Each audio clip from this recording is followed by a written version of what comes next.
അമേരിക്കയുടെ രണ്ട് പ്രധാനപ്പെട്ട ഡ്രോണുകൾ ഇപ്പോൾ ഇറാൻ തകർത്തിരിക്കുകയാണ്. ഇറാന്റെ IRGC പറയുന്നത് രണ്ട് ഭാഗങ്ങളിലായി അമേരിക്കയുടെ MQ-9 റീപ്പർ എന്നറിയപ്പെടുന്ന മൾട്ടി പർപ്പസ് ഡ്രോൺ ആണ്. ഇതൊരു കാമിക്കാസി ഡ്രോൺ അല്ല, നേരെ മറിച്ച് നിരീക്ഷിക്കുവാനും കേന്ദ്രങ്ങളെ ആക്രമിച്ച് തിരിച്ചു വരാനും പറ്റിയ വലിയ വിലപിടിപ്പുള്ള ഡ്രോണാണ് MQ-9 റീപ്പർ എന്ന് പറയുന്നത്.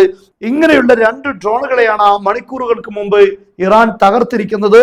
ഈ ഡ്രോൺ പ്രധാനമായും ഇറാന്റെ സൈനിക കേന്ദ്രങ്ങൾ നിരീക്ഷിക്കുക, അതായത് അമേരിക്കയുടെ വിമാനങ്ങൾക്ക്, യുദ്ധവിമാനങ്ങൾക്ക് ആക്രമിക്കാനുള്ള ലക്ഷ്യങ്ങളെ ഐഡന്റിഫൈ ചെയ്യുക, അതോടൊപ്പം തന്നെ മിസൈൽ ലോഞ്ചറുകൾ, ഈ ലോഞ്ചറുകളെ ആക്രമിച്ച് തകർക്കുക. ഇതാണ് ഈ ഡ്രോൺ നിർവഹിക്കുന്ന ദൗത്യം.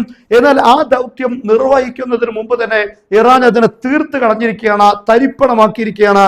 ഇറാന്റെ വ്യോമ പ്രതിരോധ സംവിധാനങ്ങൾ ഇപ്പോഴും ഇറാന്റെ മേഖലയിൽ സജീവമായി പ്രവർത്തിക്കുന്നു എന്ന് ബോധ്യപ്പെടുത്തുന്നതാണ് ഈ ആക്രമണം. അതേസമയം കഴിഞ്ഞ രാത്രി അമേരിക്ക വ്യോമാക്രമണം നടത്തിയിട്ടുണ്ട് എന്ന് ശരിയാണ്. അത് ഒരിക്കലും ഇറാന്റെ പ്രതിരോധ സംവിധാനങ്ങളെ മറികടന്നു എന്ന് പറയാൻ കഴിയില്ല.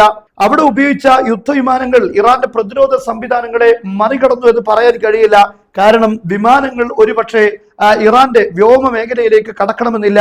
ടോമഹാക്ക് മിസൈലുകൾ കൊണ്ട് ആക്രമിച്ചതാകാനുള്ള സാധ്യത നിലനിൽക്കുന്നു. അതോടൊപ്പം തന്നെ യുദ്ധവിമാനങ്ങൾ ഇറാന്റെ അതിർത്തിക്ക് അപ്പുറത്തു നിന്ന് തന്നെ മിസൈലുകൾ ഉപയോഗിച്ച് ആക്രമിച്ചാൽ എയർ ടു സർഫസ് മിസൈലുകൾ ഉപയോഗിച്ച് ആക്രമിച്ചതാകാനുള്ള സാധ്യതയുണ്ട്. എന്തായാലും ഇറാന്റെ പ്രതിരോധ സംവിധാനങ്ങൾ ഇപ്പോഴും ഇറാന്റെ വ്യോമ മേഖലയിൽ സജീവമായി അത് നിരീക്ഷിച്ചു കൊണ്ടിരിക്കുന്നു എന്നാണ് ഈ രണ്ട് പ്രധാനപ്പെട്ട അമേരിക്കയുടെ ഡ്രോണുകൾ തകർന്നതിലൂടെ മനസ്സിലാക്കാൻ സാധിക്കുന്നത്. ഹിസ്ബുള്ളയും യമനിലെ ഹൂത്തികളും ഇറാനും കൂടെ ഏകദേശം അമേരിക്കയുടെ ഇത്തരത്തിലുള്ള ഡ്രോൺ ശേഖരത്തിന്റെ വലിയൊരു ഭാഗവും ഇപ്പോൾ നശിപ്പിച്ചു കളഞ്ഞിട്ടുണ്ട് എന്നത് എടുത്തു പറയേണ്ട കാര്യമാണ്. ഏകദേശം $30 മില്യൺ വില വരുന്ന ഇത്തരത്തിലുള്ള ഡ്രോണുകൾ വളരെ പരിമിതമാണ്. ആ ഡ്രോണുകളെയാണ് നിരന്തരമായി ഇറാൻ വേട്ടയാടിക്കൊണ്ടിരിക്കുന്നത്.